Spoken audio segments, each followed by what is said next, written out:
Hello everybody, time for another media guide opening video, complete with swirly video as the iPad pops around as I turn pages. I'm still working on a better fix for this, but until then, that's just the way it's going to be. This was sent from Connecticut in October of last year. It did have a backing board. A little bit of preliminary prep work. Okay, this has got some writing on it. This is the New York Islanders against the short-lived Cleveland Barons from 1978. The Barons were only in business for 2 years before they went out of business and were merged with the Minnesota North Stars. So there's Clark Gillies of the Islanders. The Islanders weren't quite to their Stanley Cup run yet, but they were really close, and they had the players that would lead that team intact. So here is the Barons front office for the 2 years. There is the Gund brothers, who would later buy the Cavaliers, but they bought the Barons first. There's a letter from Stuart Giller, the president of the Coliseum, who I imagine they have already bought it from Nick Milletti by then. Canteen, the people that brought you those horrible sandwiches out of the machines. Eat like a Baron. They were eating those horrible sandwiches. The type of sandwiches the kids would like until they bit into them. There is the mysterious Gund brother. When you dealt with the Cavaliers, you always saw Gordon Gund, but you rarely saw George Gund. So that's kind of surprising, because I wouldn't have known that's what George looked like. Harry Howell, the general manager of the team. Jack Tex Evans. Good luck, Barons, from your #1 boosters, Dick and Bob Deacon. There's the Barons Radio Network with color commentator Larry Hirsch and former Crusader goalie Bob Whitten.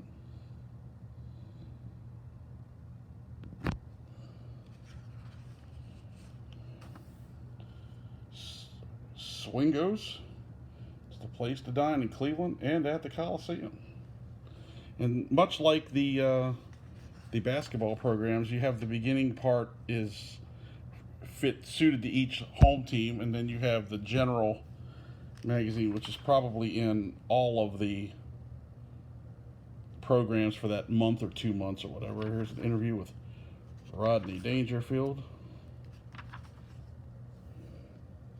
And there's some more of these, back then they would always jump around with ending. Nobody ever did an article and kept it all together. They would be continued on page whatever. This is an article on Greg Jolie, who was the first ever first-round draft pick by the Washington Capitals and didn't really turn out to be anything outstanding. Some hockey cartoons, some guy wearing a green jacket. Winner never quits. More cigarette ads. You can tell that when they weren't allowed to put cigarette ads on radio and television, they went straight to magazines and programs with them. Phil Esposito and the Rabbit are both quick with a stick. All right. Phil Esposito and the Volkswagen. Billy Harris of the Islanders.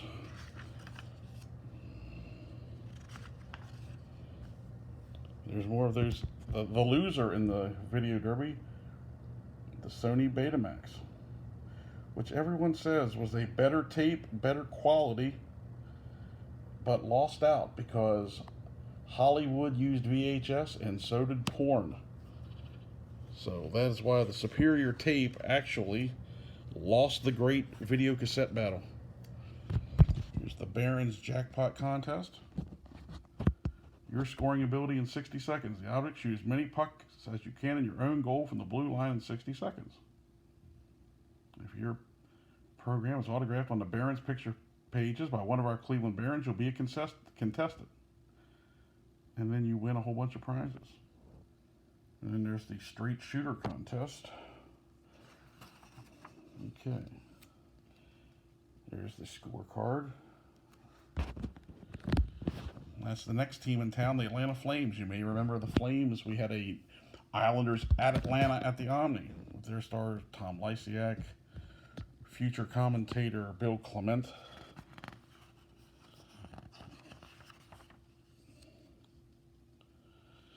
An article on the press with the Barons. Get your Barons souvenirs. Boy, I'd like to have a bunch of these if I could find them today. The Barons ashtray, $4.75. Barons media guide. Barons magnets. Those on the Barons magnets on eBay go for like $40 and $50 now. Then you could have got them for 50 cents. Knit scarves, patches, pucks, all to the Cleveland Barons. If you send there now, you probably will get it back in a couple weeks.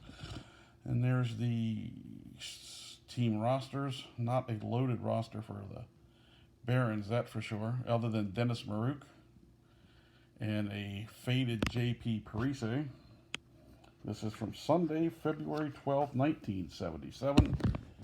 Here are your Barons with Gilles Meloche, who eventually would spend time with Pittsburgh. Underrated goaltender on lots of bad teams. Walt McKechnie, who had some decent years in the league. Dennis Potvin's older brother, Jean Potvin. J.P. Parise, the dad of current Minnesota Wild, former New York Islander Zach Parise. Denis Maruk, who would later score 50 goals for the Washington Capitals. Met him one time. Super nice gentleman.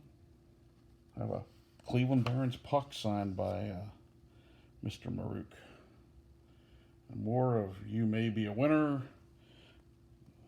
WJW 85 plays the Barons 80 times this year. And there's the Islanders. For those of you Devil fans like myself, there is one of the radio voices of the Islanders, Glenn Chico Resch, beside Hall of Famers Dennis Potvin, Brian Trottier, Clark Gillies, and Mike Bossy. I was about to say they didn't have Mike Bossy yet, but I guess this is his rookie season. Yes. Well, second year apparently by this. No, I'm sorry, rookie year. He played for the Laval Nationals the previous season, so this is the rookie year for Mike Bossy. That's the Barons schedule. The one program that I'm looking for that I don't think I could turn down would be a Barons versus the Colorado Rockies, because the Rockies would become the New Jersey Devils. The Barons never would play the New Jersey Devils. When Guy Lafleur hangs up his Bauer skates, he hangs around in Bauer training shoes. Boy, they are lovely. I can certainly see why he was knocking the girls out with those. There's some hockey snapshots. Now we're back to the generic program again. Goalies. Max McNabb, who was the Washington Capitals coach. Phil Esposito with some skates. The NHL television game of the week with 0 appearances from the Cleveland Barons. I do see the Colorado Rockies appear one time against the St. Louis Blues in St. Louis. The longest running show in Pottstown, Pennsylvania.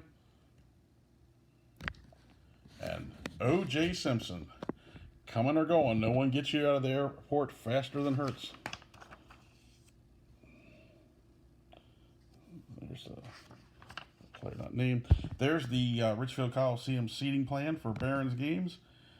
You could sit right by the ice for $8.50. And there's where you could get your tickets. I've actually been to this Sears and the Richland Mall in Mansfield. I don't know.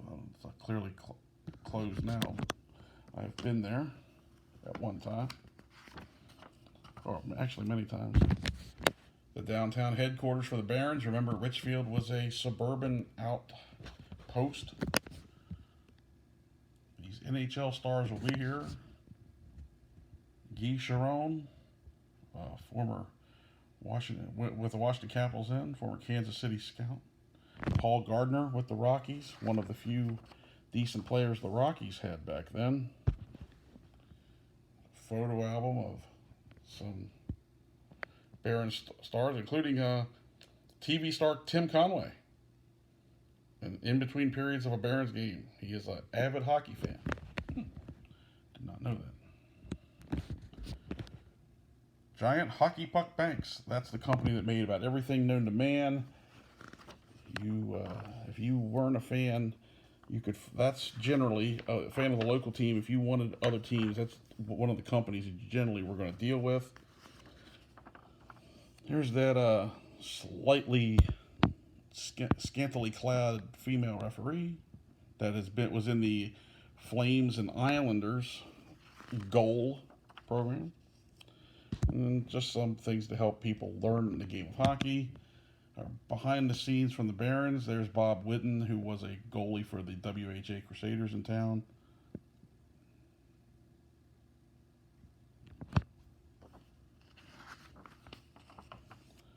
And the 1977-78 roster. And somebody, I think it's Lauren Hutton. It is. That's Lauren Hutton doing an ad for Black Velvet whiskey. This is a pretty good shape program. It's got some wear on the ends. There's some wear and some fading, but that's okay. How many Cleveland Barons programs from Cleveland actually are around? Probably not that many. They had real problems drawing fans, and it'll be very tough for me to turn down Cleveland Baron programs, especially from the Coliseum. In certain situations, I would love to have them from the road. Again, the one I would want the most is the Barons against the Colorado Rockies. I'm looking for one of those, depending on condition. Okay, well, this one we don't need a standby for this video. So once again, there's the 1977-78 New York Islanders at Cleveland Barons. Hit that subscribe button. Make an old guy's day. I don't make any money off of it, but it makes me feel like somebody's watching. So thanks for watching. Bear with me as I will soon be using a tripod to keep this still, but there will be a learning curve there too. Hopefully it'll result in some improved videos. Thanks for watching. Catch you next time.